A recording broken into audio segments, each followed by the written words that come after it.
Good IMC friends, मैं हूं आपका होस्ट और दोस्त संदीप वाही और आप सभी का बहुत बहुत स्वागत करता हूं हमारे इस खास प्रोग्राम में। दोस्तों, मुझे लगता है जिंदगी में किसी भी काम को करने के लिए जो चीज सबसे ज्यादा जरूरी है, जो हमें बूस्ट अप करती है, जो हमारा हौसला बढ़ाती है, वो है हमारा मोटिवेशन। जी हाँ, हम सभी जी हाँ, हम किसी भी काम के लिए किसी की बातों से या किसी के काम से या किसी के विचारों से जब मोटिवेट होते हैं तो हम अपने हर एक काम को, हमारी सफलता से जो भी जुड़ा हुआ है, उसको और भी ज्यादा जोश और बेहतर तरीके से करते हैं। दोस्तों, आईएमसी का हमेशा से ही मकसद रहता है कि इस बिजनेस में कामयाबी होने के लिए आपके अंदर जो तलब है वो हमेशा बरकरार रहे, और उससे भी जरूरी है कि आपके अंदर का जोश और एनर्जी लेवल हमेशा कभी भी डाउन ना हो। इस एनर्जी और जोश को बनाए रखने के लिए आज से हम आपके लिए एक खास टॉक शो लेकर आए हैं जिसका नाम है सफल यात्रा। दोस्तों, मुझे उम्मीद है कि आपको नाम से ही अंदाजा हो गया होगा कि इस शो में आखिरकार होने क्या वाला है। लेकिन चलिए, फिर भी मैं आपको बता देता हूं कि हमारे इस खास कार्यक्रम में हम आपकी मुलाकात करवाने जा रहे हैं आईएमसी के दिग्गज और बेहतरीन लीडर्स, यानी आईएमसी के crown president and above leaders से। दोस्तों, इस बात को हम सब भली भांति जानते हैं कि सफलता का रास्ता कभी भी आसान नहीं होता, लेकिन इस बात को केवल वही जानता है जिसने इस रास्ते को तय किया है। जी हाँ, हमारे आज के जो मेहमान हैं उनसे हम आज यही जानेंगे कि जिस मुकाम पर वो आज हैं, वहां तक पहुंचने के लिए उन्हें कौन कौन सी और कैसी कैसी मुश्किलों का सामना किया, और साथ ही साथ उनकी जर्नी में क्या क्या चैलेंजेस रहे। आईएमसी बिजनेस में आने से पहले वो क्या करते थे, उनकी लाइफ कैसी थी। तो चलिए, सस्पेंस को करते हैं खत्म और रूबरू कराते हैं हमारे शो के सबसे पहले आईएमसी आईएमसी के डायनामिक और एनर्जेटिक लीडर। अगर मैं इनकी थोड़ी सी बात करूं तो इनका जन्म और शुरुआती शिक्षा हुई हरियाणा में। राजस्थान से उन्होंने अपने पोस्ट ग्रेजुएशन किया और आखिरकार इन्होंने पंजाब को अपनी कर्मभूमि बनाया। तो दोस्तों, अब तक तो आप पहचान ही गए होंगे कि आज हम जिस आईएमसी की शख्सियत की बात कर रहे हैं, उनको किसी भी पहचान की आज जरूरत नहीं रह गई है। जी हाँ दोस्तों, ये हैं हमारे director crown president Kunal Kamra ji. तो जोरदार तालियों के बीच हम डिजिटली कुणाल जी का स्वागत करते हैं। कुणाल कामरा जी, बहुत बहुत स्वागत आपका आज के इस हमारे फर्स्ट शो में। आप आए और हमारे मेहमान बने, इसके लिए मैं दिल से आपका शुक्रिया अदा करता हूं और आपका अभिनंदन करता हूं। Thank you so much Sandeep, thank you so much Sandeep ji. और शुक्रिया तो इनफैक्ट मुझे करना चाहिए कि आपने मुझे नया आपने शो शुरू किया और पहली बार में मुझे मौका दिया। So thank you so much. और आप एक बहुत अच्छे और बहुत खूबसूरत इंसान है, तो मजा आता है जब भी मैं आपसे बात करता हूं। तो ये शो आपके साथ करने का मौका मिल रहा है। सो आज का जो शो है वो बहुत ही बेहतरीन होने वाला है और ये सीरीज उससे भी बेहतरीन होने वाली है। So thank you so much. Thank you so much, thank you so much Kunal sir. और हमारे सारे दर्शक भी आज आपकी सफल यात्रा को सुनने के लिए बड़ा ही बेताब हैं। तो आप, अगर आपकी इजाजत हो तो शुरुआत करें हम लोग बातचीत की हाँ सर। जी, हाँ जी, बिल्कुल। बिल्कुल। तो चलिए, सबसे पहले हम एक सवाल जो हमारे दर्शक सबसे ज्यादा जानना चाहेंगे कि जब भी कोई व्यक्ति नया ज्वाइन करता है और वो एक सपना संजोता है कि मुझे कंपनी में आकर के इस लेवल को अचीव करना है, तो मैं जानना चाहूंगा, एक नई ज्वाइनिंग से आज आप जो डायरेक्टर क्राउन प्रेसिडेंट लेवल पर हैं कंपनी के, इस पूरे सफर को तय करके आपको कैसा लग रहा है सर? ऑब्वियसली देखिए, मैं एक शब्द में बोलना चाहूंगा कि शानदार। मतलब ये समझो कि यार बचपन से आप कुछ सपने देखते आ रहे हो। मैं जब किसी अच्छी कॉलोनी में से गुजरता था तो एक बड़े बड़े घर देखता था। जब बड़ी बड़ी गाड़ियों को मैं बाइक पे घूमता था, जब मैं जॉब करता था तो मैं बड़ी बड़ी गाड़ियां देखता था सड़क पे जाते हुए, और दिल में एक सिरन सी होती थी, यार ऐसे घर ऐसी गाड़ियां हमारे पास कब होंगी। जब मैं आकाश में उड़ते हुए प्लेन को देखता था तो मैं सोचता था कि यार क्या हमें भी ऐसी जिंदगी मिलेगी, हम भी कभी फॉरेन जाएंगे। सो जो मैं चाहता था उससे बढ़ के पा लिया। ठीक है। तो आप सोचिए कि जिंदगी कैसी होगी। आज एक अच्छा घर है, लग्जरी लाइफ है, लग्जरी गाड़ियां हैं, एक गाड़ी नहीं बहुत सारी गाड़ियां हैं, और उससे बहुत सारी कंट्रीज घूम चुका हूं। सो ये सब कुछ जो जिंदगी में चाहिए था, और इससे भी ज्यादा आज मेरी मेरी टीम का, जिसको मैं अपना एक परिवार बोलता हूं, हमारी टीम टीम अचीवर्स वर्ल्ड, वो आज बहुत बड़ा लाखों की संख्या में एक परिवार बन चुका है। दोस्त हैं, भाई हैं, हर तरह के रिश्ते नाते हैं। सो बहुत ही शानदार लाइफ। मैं बोलूंगा कि मुझे जो चाहिए था मुझे उससे बढ़कर आईएमसी के अंदर मिला। वाह, वेरी नाइस सर। तो सर हमारे पास आज बहुत सारे सवाल हैं जो हमारी पूरी जो दर्शक है जो ऑनलाइन आज आपको देख रही है, डिजिटल प्लेटफॉर्म के माध्यम से देख रही है। बट इससे पहले जब मैं और सवालों की तरफ बढ़ूं तो थोड़ा सा मैं जानना चाहूंगा, आप अपने परिवार के बारे में हमें बताएं, उनके बारे में हम जानना चाहेंगे। और साथ ही साथ ये भी जानना चाहेंगे कि आपके परिवार ने आपको कितना योगदान दिया आपकी इस सफलता के पीछे। देखिए, सबसे पहले मेरे फैमिली में मेरे पेरेंट्स हैं, और मेरी छोटी सिस्टर है जो कि सिरसा हरियाणा में मैरिड है, और मेरा छोटा भाई है जो कि लंदन में है, बहुत ही अच्छी पोजीशन पे है। और इसके अलावा अभी मेरी फैमिली के अंदर मेरी वाइफ और मेरे दो बेटे हैं। बड़ा बेटा लगभग 8 साल से ऊपर का है और छोटा 4 साल से ऊपर का है। और फ्रैंकली स्पीकिंग, अगर मैं फैमिली सपोर्ट की बात करूं तो इनिशियल लेवल पे मुझे कुछ खास सपोर्ट नहीं मिली। आप खुद सोचिए, खैर मैं इसके अंदर उनकी कोई गलती या उनको मैं गलत नहीं बोलूंगा, क्योंकि जो चीज मुझे समझ आई थी वो शायद वो अपनी जगह पे जो देख रहे थे उनको ठीक लग रहा था। मैं एक अच्छी खासी एमएनसी के अंदर, मल्टीनेशनल कंपनी के अंदर एक मैनेजर था, बहुत अच्छी प्रोफाइल पे था।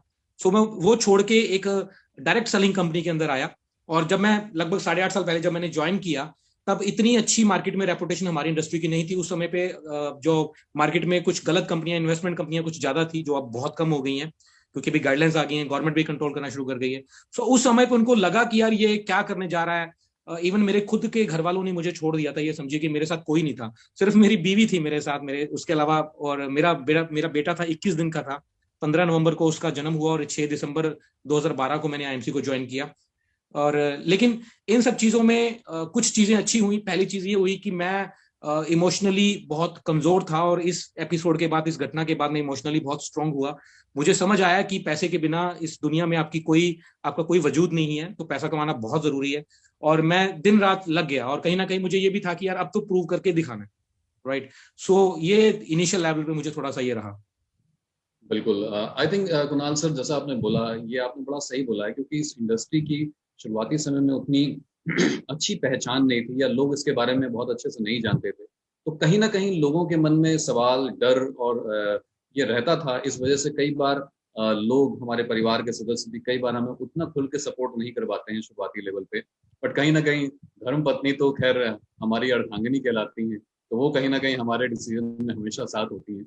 और शायद मुझे लगता है कि आपके केस में भी ऐसा जरूर हुआ होगा कि उनके सपोर्ट के वजह से आज आपको ये जो सफलता मिली है, कहीं ना कहीं उनका श्रेय बहुत ज्यादा होगा। क्या कहते हैं आप?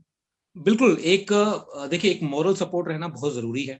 जी। मेरी बीवी की मेरे साथ अंडरस्टैंडिंग बहुत बढ़िया रही है। मैंने हालांकि शुरू शुरू में थोड़ा इतना नहीं था, लेकिन मैंने उनके साथ बैठ के बात की और उनको बोला कि भाई देखो, आपको पता है कि इस वक्त जो हमारे हालात हैं उसमें हमारी सिचुएशन क्या है, करंट सिचुएशन, और अगर इसको हमें बदलना है तो उसके लिए मुझे मेहनत करनी पड़ेगी, मुझे काम करना पड़ेगा। और आपको मुझे सिर्फ इतनी सी सपोर्ट चाहिए कि आप जो है वो हमारे घर की जो जितनी भी जिम्मेदारियां हैं, बच्चों का है, वो सब चीजें वो आप संभाल लीजिए। सो वो मेरे लिए एक बहुत बड़ी चीज थी। अदरवाइज क्या होता है कि छोटी छोटी बातों में एक आदमी काम भी कर रहा होता है और कहीं से उसको घर की भी छोटी छोटी जो प्रॉब्लम्स होती हैं वो रहती हैं। बहुत बार ऐसा हुआ, मेरा बच्चा बीमार है और मेरी एक दूसरी तरफ मेरी मीटिंग है, तो मेरी वाइफ ने मुझे सामने से फ्रंट से आके बोला कि नो नीड टू वरी, आप अपनी मीटिंग जाके देखिए, मैं बच्चों को मैनेज कर लूंगी।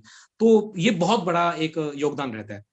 ठीक है, तो बिल्कुल। अगर अगर आप लोगों के घर में भी कभी मतलब ऐसी प्रॉब्लम है, या चल रही है, या थी, या है, तो आपको बैठ के इसको दोनों को अपने अपने जो है ये समझ लो कि एक तरीके के जॉब प्रोफाइल ही बोलूंगा मैं इसको, कि अपनी अपनी जो जिम्मेदारियां हैं वो समझनी चाहिए।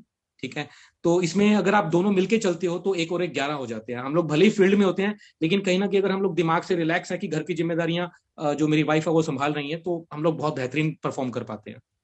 बिल्कुल, कहीं ना कहीं सर आपने बहुत ही इंपॉर्टेंट मैसेज दिया है जितने भी लोग यहाँ पे देख रहे हैं।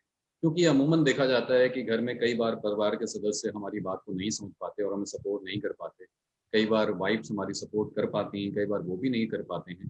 तो कहीं ना कहीं जो आपने मैसेज दिया है, मुझे लगता है आई थिंक सारे लोग समझ गए होंगे कि हमें कहीं ना कहीं अंडरस्टैंडिंग बेहतर होनी है।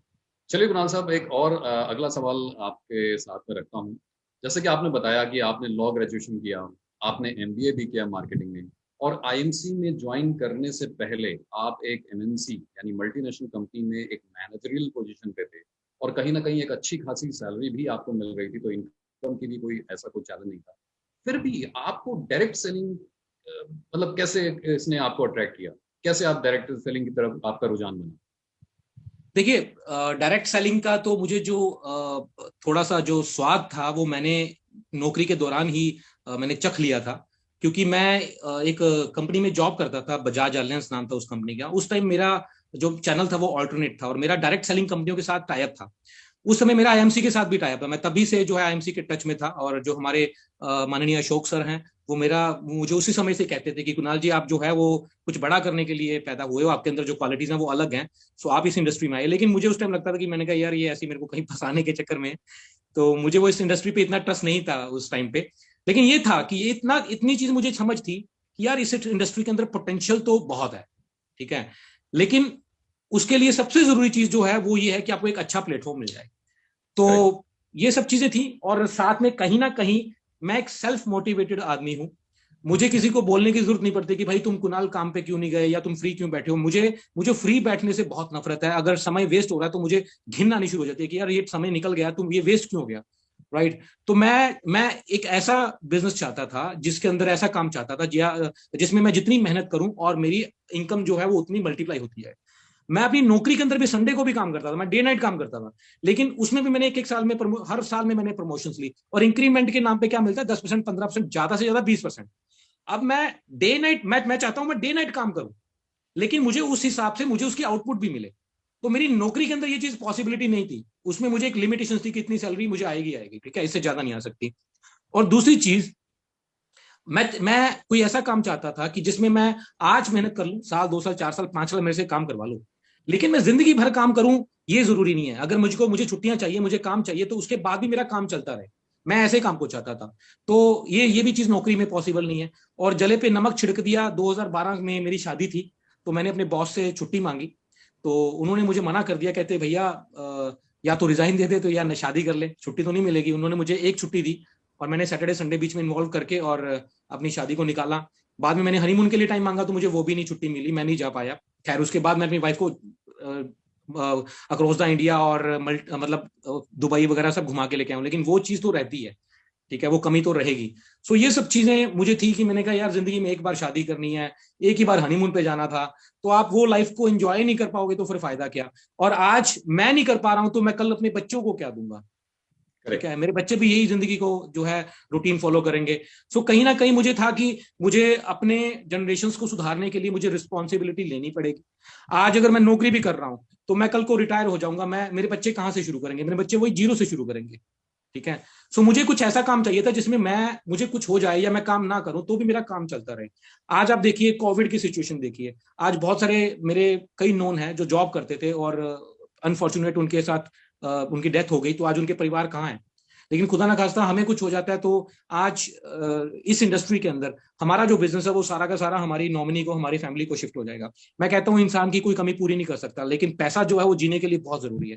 तो ये सब चीजें मुझे चाहिए थी। और अब आप जब किसी चीज को आप चाहना शुरू कर दो, सोचना शुरू कर दो ना, तो कुदरत, ईश्वर जो है आपकी मदद करना शुरू कर देता है। वैसी चीजें आपके सराउंडिंग आनी शुरू हो जाती हैं।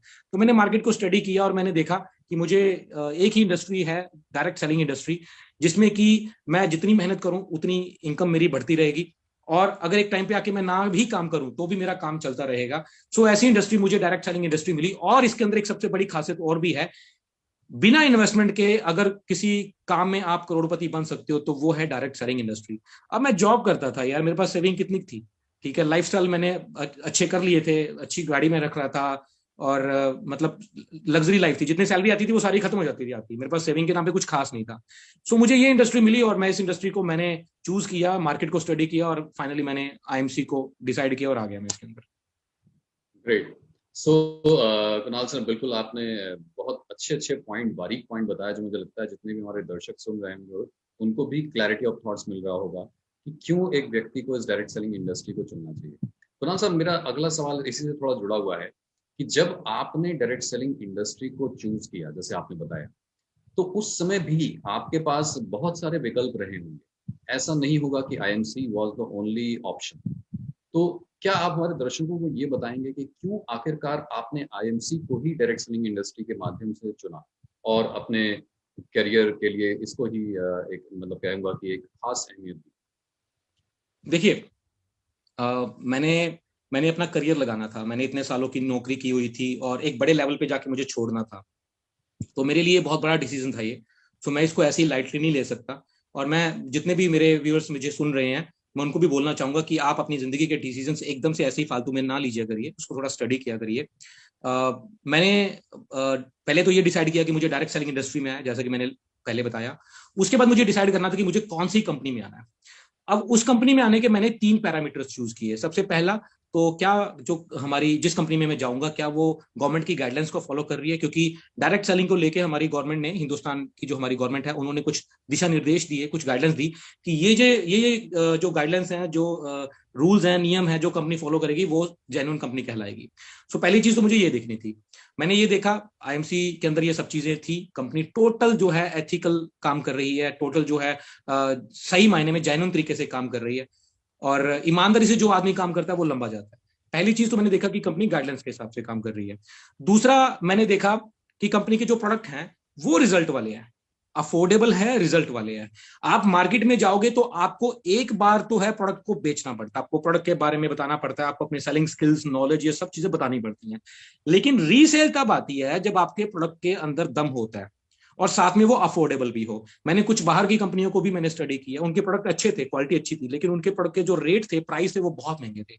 अगर कोई प्रोडक्ट 200-300-400 रुपए का तो वो आदमी ले लेता है, लेकिन वही प्रोडक्ट अगर 2,500-3,000 की रेंज में पहुंच जाए तो वो बंदा दूसरी बार नहीं ले पाता। तो ये दूसरा रीजन था। और तीसरा रीजन था कंपनी की नीयत, जो कि सबसे मेरे लिए इंपॉर्टेंट था। हमारी कंपनी, हमारी जो मैनेजमेंट है, उनकी नीयत बहुत ही अच्छी है, बहुत ही साफ सुथरी है। उनकी नीयत है कि जो बंदे का बनता है उसको दो। मैंने देखा यहाँ पर जैसे मैंने बताया कि मेरा कुछ कंपनियों के साथ टाई अप था, तो उनकी कंपनी के मैनेजमेंट का ये रहता था कि यार बस ले लो, जो बचता है बचा लो। अगर कोई बंदा, किसी का कोई ट्रिप आया तो उनका कोशिश होता था कि कैंसिल हो जाए। लेकिन हमारे यहाँ क्या होता है, मान लो फॉरेन ट्रिप आया, कंपनी पीछे पढ़ पढ़ के पासपोर्ट मंगवाए कि भाई पासपोर्ट दे दे, पासपोर्ट दे दे, तुम्हें जाना है बाहर। ठीक है, किसी का कोई कोई कॉन्टेस्ट क्लियर हुआ, किसी को कोई गिफ्ट निकला, अभी पीछे हमारे गिफ्ट निकले थे, तो कंपनी की तरफ से नीचे से लेके ऊपर तक हमारे तक कॉल्स आ रही है कि आपके बंदे का फोन नहीं लग रहा, कैसे करके उस बंदे से संपर्क करवाओ और उसको गिफ्ट पहुंचवाओ। ठीक है, तो ये कंपनी की नीयत है। कंपनी की नीयत है मतलब बेसिकली कि जो तुम्हारा बनता है तुम ले जाओ। ऐसा नहीं होता कि कंपनी वो कहीं से वो मारने की कोशिश करते। तो ये 3 पैरामीटर्स बेसिकली मैंने देखे। और उसके बाद चौथा पैरामीटर क्या होता है, वो होता है मेहनत। वो मैंने करनी है और वो मैंने करनी शुरू कर दी, बस दैट्स इट। मैंने ये चीजें देखी। वाह, that's very nice sir. I am sure जितने भी दर्शक यहाँ देख रहे हैं उनको भी ये 3 पॉइंट अब समझ में आ गए होंगे कि क्या है कुणाल कामरा जी की सक्सेस का राज, क्यों उन्होंने आईएमसी को चुना, और क्यों उनको भी, जो लोग आज हमारे साथ जुड़े हैं, लाइव देख रहे हैं, उनको भी आईएमसी को ही चुनना चाहिए। चलिए कुणाल जी आगे बढ़ते हैं। ऐसा मतलब माना जाता है, ऐसा देखा जाता है कि जब हम किसी भी नई इंडस्ट्री में एंटर करते हैं, ऐसा माना जाता है कि वो इंडस्ट्री पहले हमें बाहर की तरफ धक्का देती है, यानी हमें बहुत सारे चैलेंजेस हमारे आगे थ्रो करती है, और फिर हमारे पास 2 विकल्प रह जाते हैं। या तो हम उस चैलेंजेस में फंस करके, उस चैलेंजेस में अटक करके रह जाएं, और या दूसरा हमारे पास ऑप्शन होता है कि हम उन चैलेंजेस को ओवरकम करें, उन चुनौतियों को ओवरकम करें और सफलता को गले लगाएं। तो आई एम श्योर जब आपने भी ज्वाइन किया होगा तो शुरुआती समय में आपके जीवन में भी बहुत सारे आईएमसी में जुड़ने के बाद चैलेंजेस आए होंगे, और उन चैलेंजेस को हमारे दर्शक जानना चाहेंगे वो क्या थे और उनको कैसे आपने ओवरकम करके जो आज आपने सफलता को गले लगाया हुआ है। तो ये सफर कैसा रहा और कैसे किया आपने? देखिए, पहली चीज तो मैं क्लियर करना चाहूंगा कि चैलेंजेस या समस्याएं या मुश्किलें, ये दुनिया में जब तक आप जिंदा हो ना तब तक आएंगी आएंगी। ठीक है, और दुनिया के हर काम में आएंगी, हर इंडस्ट्री में आएंगी, हर जगह पे आएंगी, हर जगह पे होती हैं। सो आप सोचो कि आईएमसी में है, नहीं, ये हर जगह पे आए। ठीक है, थोड़ी कम ज्यादा रहेंगी, आईएमसी में फिर भी बहुत कम है, कंपैरेटिवली बहुत कम है। अब मेन चैलेंज क्या था? मेन चैलेंज था, सबसे जरूरी चीज, सबसे मेन चीज, कि मैं एक अच्छे प्रोफाइल से आया, एक नौकरी से, और आके मैंने तुलसी बेचनी शुरू करी कैनोपी के ऊपर। तो सबसे पहला चैलेंज तो ये था कि मेरे अपने लोगों ने मेरे ऊपर ट्रस्ट नहीं किया, वो छोड़ के चले गए। राइट, तो मुझे इस चीज से कोई फर्क नहीं पड़ा। मैंने कहा यार, मुझे एक चीज से खुशी थी कि यार आज मैं अगर नाकामयाब हूं तो ये मुझे लोग छोड़ के चले गए, अगर मैं कामयाब हो जाता हूं तो वापिस आ जाएंगे। तो वो हुए भी। और सबसे जो मेजर चैलेंज था वो ये था सर्वाइवल का। मुझे इनिशियल लेवल पे जब मैंने ज्वाइन किया तो मेरे पास अपने सर्वाइवल के लिए पैसे नहीं थे। सो मैंने उसके लिए, मैं सर के पास गया, और अशोक सर के पास, और उनको पूछा कि सर मैं इस समस्या से कैसे निजात पा सकता हूँ। और मैं एक ये मैसेज भी देना चाहता हूँ कि दोस्तों देखो, ऐसा है कि जो आपका सीनियर है, आपकी अपलाइन है, वो उन मुश्किलों से निकल चुका है जिन मुश्किलों में आज आप डले हुए हो। फॉर एग्जांपल मुझे सर्वाइवल की प्रॉब्लम थी, या इनिशियल लेवल पे हर किसी को होती है, क्योंकि डायरेक्ट सेलिंग इंडस्ट्री एक बिजनेस की तरह है, और बिजनेस में ऐसा तो होता नहीं कि रातों रात पैसा आ जाए। आप उसमें सिस्टम बनाते हो, बेस बनाते हो। इवन लोग तो लाखों करोड़ों रुपए खर्च करके बिजनेस शुरू करते हैं, उनको कई साल लग जाते हैं प्रॉफिट में आने में। ठीक है, तो आप ज्यादातर यहाँ पे लोग गलती क्या करते हैं, ज्यादातर लोग गलती करते हैं, वो क्या करते हैं, शॉर्टकट्स ढूंढने शुरू कर देते हैं, या किसी तरीके की आर्थिक जो है धक्के से सपोर्ट लेना शुरू कर देते हैं। तो ऐसे लोग जो है वो कामयाब नहीं हो पाते, कई छोटी मोटी कंपनियों में चले जाते हैं सेटिंग ढूंढने के चक्कर में, वहां पे उनको करियर नहीं मिलता। मैं अशोक सर के पास गया, उन्होंने मुझे बताया कि ये प्रोडक्ट है, इसको आप रिटेल करके अपना इनिशियल लेवल पे आप इमीडिएट इनकम ले सकते हो। सो मैं क्या करता, मंगलवार को मंदिर, वीरवार को दरगाह और संडे को गुरुद्वारे में जाता, वहां पे कैनोपी लगाता। अब आप पूछेंगे कि यहाँ पे क्यों जाता था, क्योंकि यहाँ पर सबसे ज्यादा भीड़ होती थी, और भीड़ जो होती थी वो ज्यादातर दुखी लोगों की होती थी। और दुख के कारण भी बेसिकली दो हैं, पहला आर्थिक और दूसरा शारीरिक, और मेरे पास दोनों के सोल्यूशन है। आदमी अंदर जाता, बाहर निकलता, मैं उसके सामने साक्षात प्रकट हो जाता और बताता कि भैया ये लो, तुम्हारे शारीरिक समस्या का भी समाधान मेरे पास है और आर्थिक समस्या का समाधान भी मेरे पास है। और ऐसे कर करके मैंने लोगों अपना शुरुआती दौर में काम शुरू किया। मैं लुधियाना में नया था, मुझे कोई जानता नहीं था, मेरे जो अपने थे वो मुझे छोड़कर चले गए थे, मेरी टीम के अंदर सारे के सारे लोग नए ही हैं, मैंने अपने लोगों के साथ काम ही नहीं किया। और मैं तो आजकल बोलता भी हूँ कि भैया अपने लोगों के साथ काम कम किया करो, उनको सिर्फ प्रोडक्ट दे दो, सिस्टम मत दिया करो, वो काम कम करेंगे, टांग ज्यादा खींचेंगे। तो मैंने ऐसे ऐसे करके अपना काम शुरू किया और बस बढ़ता गया डे बाय डे। वाह। सो कुणाल सर, ये बड़ा अच्छा लगा मुझे सुनकर कि आप मंदिर, दरगाह और गुरुद्वारे के बाहर साक्षात भगवान बन करके उनकी समस्याओं को दूर करने के नहीं लिए नहीं, खड़े मैं रहते भगवान बन गया नहीं, मतलब उसका एक आदमी बन गया यार, ऐसे ऐसे नहीं कहो। मतलब वो खुद थोड़ा ना आएगा, मतलब आदमी को लगता है कि वो खुद थोड़ा ना आएगा ना, ईश्वर खुद थोड़ा ना सही आएंगे, बात है। वो अपने सही बंदे को बात है। भेजते हैं। तो तो कहीं ना कहीं वो आपको माध्यम बना के भेज रहे थे कि उनकी समस्याएं भी दूर हों और कहीं ना कहीं आपको भी शुरुआती दौर में सपोर्ट मिले। ये बात आपने बिल्कुल सही कही। देखो, मैं हर आदमी को ये बोलता हूँ कि जब आप काम करते हो ना, तो अगर आप सिर्फ अपने बारे में सोच के काम कर रहे हो ना, तब आप हमारी इंडस्ट्री में कामयाब हो ही नहीं सकते। आप काम कर रहे हो सामने वाले का दुख दूर करने के लिए, अगर उसको कोई प्रॉब्लम है, आप जेन्युइनली उसको प्रोडक्ट जो है वो रिकमेंड कर रहे हो जो उसकी प्रॉब्लम का है, तो आप आगे बढ़ोगे। अगर आपके दिमाग में ये आया कि यार बंदा फंस गया, इसको ज्यादा से ज्यादा प्रोडक्ट जो है वो थोप दो इसको, तब आप जाओगे। अगर आप अपनी टीम, आपकी टीम है, फॉर एग्जांपल हमारे जैसे 30,000 बीवी करना होता है, अगर आप अपनी टीम से सिर्फ ये सोच रख के कि मुझे इससे 30,000 बीवी चाहिए, ये काम करोगे तो आप आगे नहीं बढ़ोगे। अगर आप ये सोच के चलोगे ना कि मुझे इस आदमी को सेट करना है, ये पैसे कमाना चाहिए, ठीक है, आप ये दोनों सोच कि ये पैसे कमाना चाहिए, ये ठीक होना चाहिए, ये सोच रख के आप हमारी इंडस्ट्री में काम करोगे तो आप बहुत आगे बढ़ जाने वाले। बिल्कुल बिल्कुल सही कहा सर आपने। अब क्योंकि यहाँ पर जब आपकी बातचीत हो रही थी तो मुझे कई बार प्रोडक्ट की जिक्र आए, तो आपको क्या लगता है सर कि हमारी इंडस्ट्री में, क्योंकि हमारी industry basically product based industry है, हम प्रोडक्ट के साथ काम करते हैं, एंड डेफिनेटली प्लान वहाँ पर एक इम्पॉर्टेंट रोल अदा करता है, वो उसके ऊपर टॉप अप करता है जिससे हम अपनी इनकम जनरेट करते हैं। तो कुणाल साहब, आपको क्या लगता है कि हमारे इस इंडस्ट्री में, स्पेशली अगर मैं आईएमसी बिजनेस की बात करता हूँ, डायरेक्ट सेलिंग इंडस्ट्री की बात करता हूँ, तो हमारी इस इंडस्ट्री में सफलता के लिए ट्रेनिंग और नॉलेज, और या मैं कहूँ एजुकेशन सिस्टम की क्या इंपॉर्टेंस है? क्या ये वाकई जरूरी है हमें सफल बनाने के लिए? देखिए, ट्रेनिंग, नॉलेज, इन दो चीजों के बिना आदमी जिंदगी जी नहीं सकता। मैं सीधी बात करूं, देखो, या आपके पास दो तरीके हैं सीखने के, या तो आप खुद जाके गलतियां करो, वो गलतियों से सीखो और उसके बाद आप आगे काम करो, या है उन लोगों से सीख लो जिन्होंने इन गलतियों से सीखा हुआ है, मतलब ट्रेनिंग एजुकेशन ले लो। अब अगर आप खुद गलतियां कर करके सीखने की कोशिश करोगे तो भैया जिंदगी निकल जाएगी और आप कुछ नहीं सीख पाओगे ढंग से। तो बेहतर है आप ट्रेनिंग एजुकेशन ये लो, ठीक है, और आप सीख लो। बिना ट्रेनिंग एजुकेशन के तो भाई, मैं कुछ दिन पहले की बात है, अभी ये लॉकडाउन लगा हुआ है तो घर में थोड़ा बहुत अब भी मतलब सेवा कर देते हैं बीवी की। तो मैं आटा आटा लिया, मैंने उसकी रोटी बनाने लगा, तो मेरे से आटे की जो रोटी थी वो गोल नहीं बनी। मैंने अपनी बीवी से ट्रेनिंग ली, मैंने कहा बताओ यार ये गोल कैसे बनती है, तो वो ट्रेनिंग लेनी पड़ी मुझे। ठीक है, छोटी छोटी चीजों में आपको जो है ट्रेनिंग लेनी पड़ती है। मैं छोटा सा बताऊं आपको, इनिशियल लेवल पे मुझे ये समझ आई थी कि टर्नओवर से आपका बिजनेस बढ़ेगा, और टर्नओवर आप अकेले नहीं कर सकते, तो उसके लिए टीम बनानी पड़ेगी। मैंने धड़ाधड़ टीम बनानी शुरू कर दी, मुझे जैसे समझ आता था मैं करना शुरू कर देता था। आप मानोगे नहीं, मैंने पहले महीने में 200 लोगों को डायरेक्ट मैंने खुद ज्वाइन करवाया था। रोज मैं 10 15 15 लोगों को प्लान करता, ज्वाइन करवाता, और उनमें से एक भी आदमी ने काम नहीं किया। 200 लोगों में से एक भी आदमी ने काम नहीं किया।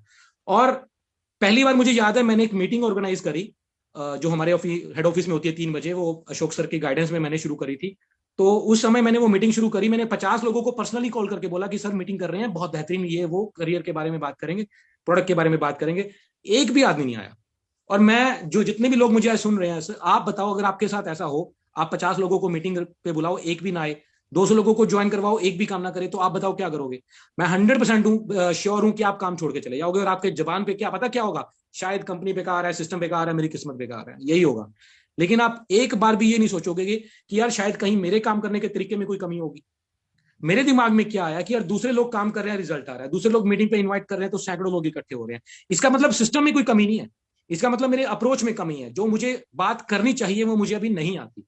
तो मैंने उस दिन से स्टडी करना शुरू किया, मैंने मैंने अपना यूट्यूब पे स्टडी किया, मैंने ट्रेनिंग्स अटेंड करनी शुरू करी, मैंने सुनना शुरू किया, मैंने किताबों को पढ़ना शुरू किया, और सबसे जरूरी चीज, मैंने अपने एक्सपीरियंस से सीखना शुरू किया। मैंने लोगों के पास जाता और मैं नोटिस करता कि यार मैंने ऐसी कौन सी बात बोली कि बंदा एकदम से एक्साइटेड हो गया काम करने के लिए, तो मैं उस बात को नोटिस करता। मैं नोटिस करना शुरू, कई बार क्या होता है कि आदमी अच्छा भला होता है और हम बात करते हैं कोई ऐसी कर देते हैं कि आदमी ठंडा पड़ जाता है। मैंने वो चीजों को अवॉइड करना शुरू किया, तो ये मैंने स्टडी करना शुरू किया, सीखना शुरू किया, जो एक्सपीरियंस लोग थे उनके पास बैठना शुरू किया, और मेरा रिजल्ट जो था वो डे बाय डे बढ़ता गया। एक वो दिन था जब शुरू के दौरान मैं लोगों को आता था, घंटा घंटा दो घंटे बैठ के प्लान करता था, और वो आदमी मेरी बात को सुन के अगले दिन मुझे भूल जाता कि कौन कुणाल कामरा, मुझे याद दिलाना पड़ता था कि भाई मैंने कल आपसे मिला था।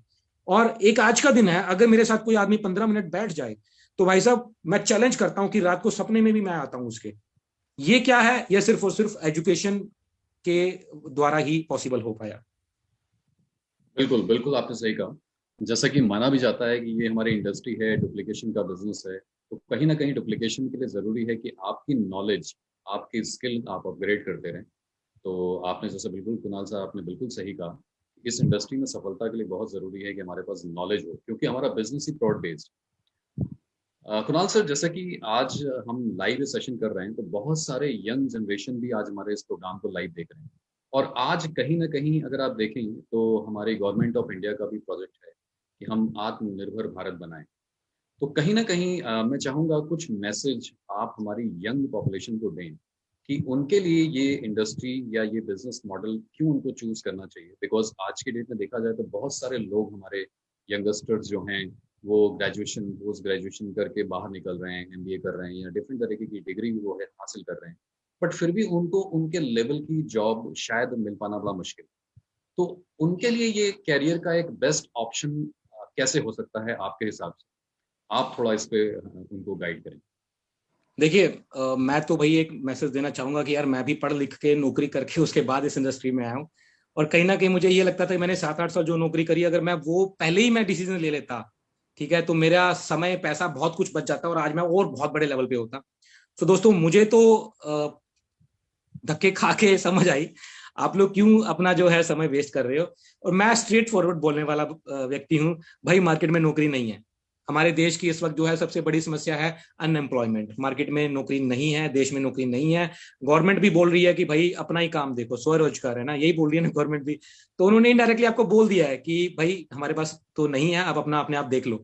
सो अगर मेरी आवाज अगर किसी अधिकारी के पास या किसी गवर्नमेंट के किसी बंदे के पास पहुंच रही है, तो मैं उनको हाथ जोड़ के विनती करना चाहूंगा कि भाई हमारी इंडस्ट्री की तरफ नजर डालो, जल्दी डालो, सीरियसली डालो, कहीं ऐसा ना हो कि आप लेट हो जाओ, वरना आने वाले समय में डालनी पड़ेगी। क्योंकि मेरे हिसाब से, मैंने तो स्टडी किया है, मुझे इतने साल हो गए, मैंने स्टडी किया है, मेरे हिसाब से हमारे देश के पास और कोई ऑप्शन ही नहीं है एम्प्लॉयमेंट देने का।